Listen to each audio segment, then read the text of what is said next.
नमस्कार। ये आकाशवाणी शिमला है। अब आप प्रभा शर्मा से प्रादेशिक समाचार सुनिए। प्रधानमंत्री नरेंद्र मोदी ने कहा है कि हिमाचल के मतदाताओं ने उत्तर प्रदेश और उत्तराखंड के मतदाताओं की तरह प्रदेश में भाजपा सरकार को दोहराने का मन बना लिया है। आज मंडी के पड्डल मैदान में आयोजित युवा विजय संकल्प रैली को दिल्ली से वर्चुअल माध्यम से संबोधित करते हुए प्रधानमंत्री ने कहा कि हिमाचल के मतदाता जानते हैं कि भाजपा एक स्थिर सरकार प्रदान कर राज्य को विकास की दिशा प्रदान कर सकती है। प्रधानमंत्री ने कहा कि वे खराब मौसम के कारण रैली को व्यक्तिगत तौर पर संबोधित नहीं कर पाए, जिसका उन्हें मलाल है। उन्होंने कहा कि आज़ादी से लेकर कारगिल युद्ध तक हिमाचल के युवाओं की अहम भूमिका रही है और प्रदेश की युवा शक्ति ने अलग अलग अवसरों पर देश को गौरवान्वित करने का मौका दिया है।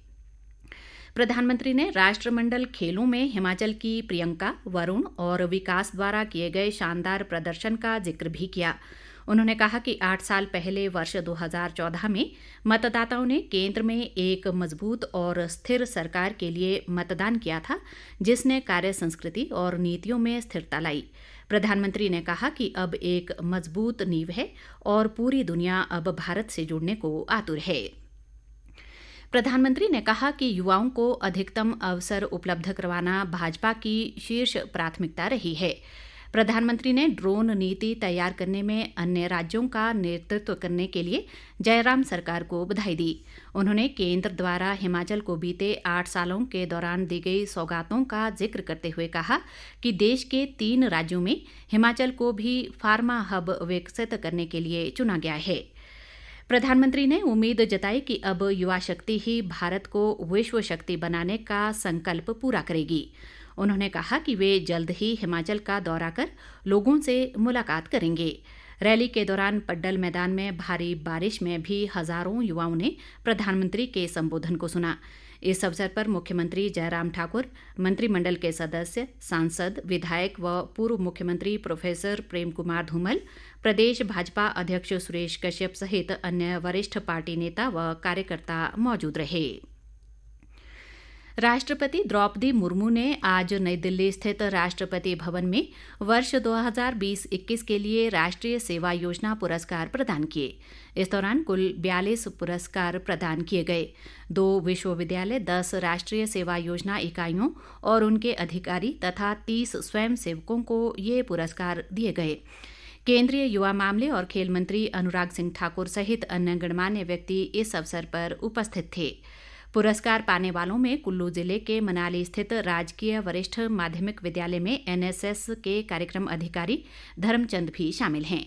उन्हें निस्वार्थ समाज सेवा के सम्मान में वर्ष 2020-21 के लिए राष्ट्रीय सेवा योजना पुरस्कार से नवाजा गया है। भारत के मुख्य चुनाव आयुक्त राजीव कुमार ने कहा है कि निर्वाचन आयोग युवा मतदाताओं को मतदान के लिए प्रेरित करने का अभियान चला रहा है। अपने 3 दिवसीय हिमाचल दौरे के आज तीसरे दिन शिमला में एक संवाददाता सम्मेलन में उन्होंने बताया कि चुनाव आयोग का उद्देश्य स्वच्छ व निष्पक्ष चुनाव में सभी की भागीदारी सुनिश्चित करना है। राजीव कुमार ने कहा कि बर्फबारी को ध्यान में रखते हुए निर्वाचन आयोग मतदान की तारीख तय करेगा। मुख्य चुनाव आयुक्त ने कहा कि प्रदेश में कुल 53,88,409 मतदाता हैं, जिनमें 54,000 दिव्यांग मतदाता जबकि 1,27,662 वृद्ध मतदाता हैं, जिनमें 1,294 मतदाता 100 वर्ष से अधिक आयु के हैं। राजीव कुमार ने बताया कि प्रदेश में विधानसभा चुनाव के दौरान 7,881 मतदान केंद्र बनाए गए हैं, जिनमें 7,235 ग्रामीण क्षेत्रों में हैं।